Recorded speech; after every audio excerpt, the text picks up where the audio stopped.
અમારા ધુંડાળમાં પેલા વિપુલભાઈ ઠાકોરે ના હોય તો જબરદસ્ત ગલ્લો ખોલ્યો મારી કસમ. અરે ભોણા આજ તો પંજાબી લડકા જ કામ છે યાર. અરે આ લડકા ના કહેવાય દિયોર, પંજાબી તડકા કહેવાય. તને બુદ્ધિ આવશે, આવો ને આવો હમણાં લપ લઈને મેલે તો લોબી ભૂત થઈ જાય.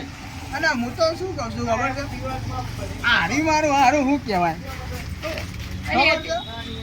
આ પેલો કોંડોરો નહીં ખાતો આટલો દાળ લપ લપ એ મોખન કહેવાય પાછું હારી. ખરેખર પણ 5 રૂપિયાનું આટલું બધું સસ્તું. હા વિપુલભાઈ ના ગલ્લા એકવાર કોફી પીવા ચા પીવા આવજો પાછા. મારી કદમ જય